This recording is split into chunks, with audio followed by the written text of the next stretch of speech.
নতুন দলের দায়িত্ব নেওয়ার সম্ভাবনা আছে, এরকম মন্তব্য করেছেন উপদেষ্টা নাহিদ ইসলাম। নতুন দলের দায়িত্ব নেওয়ার সম্ভাবনা আছে বলে জানিয়েছেন অন্তর্বর্তী সরকারের তথ্য ও সম্প্রচার উপদেষ্টা নাহিদ ইসলাম। সোমবার 17 ফেব্রুয়ারি রাতে ওসমানী মিলনায়তনে জেলা প্রশাসক সম্মেলন শেষে এ তথ্য জানান তিনি। তথ্য উপদেষ্টা বলেন, নতুন দলের দায়িত্ব নেওয়ার সম্ভাবনা আছে। এই সপ্তাহের শেষে চূড়ান্ত সিদ্ধান্ত জানানো হবে। যোগদান করলে উপদেষ্টা পদ থেকে পদত্যাগ করে যোগ দেব।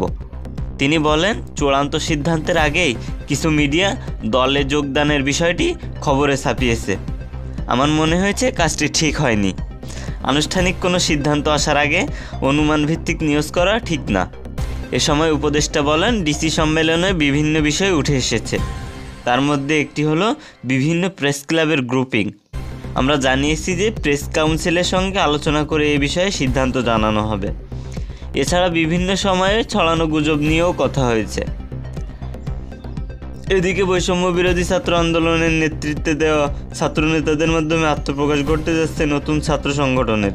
সোমবার 17 ফেব্রুয়ারি ঢাকা বিশ্ববিদ্যালয়ের মধুর ক্যান্টিনে আয়োজিত এক সংবাদ সম্মেলনে এ ঘোষণা দেন জুলাই আন্দোলনের অন্যতম ছাত্রনেতা ও বৈষম্য বিরোধী ছাত্র আন্দোলনের সমন্বয়ক আবু বাকের মজুমদার। তিনি বলেন, বৈষম্য বিরোধী ছাত্র আন্দোলনে বিভিন্ন মতাদর্শের লোকজন অংশ নিয়েছে, এখনও আছে।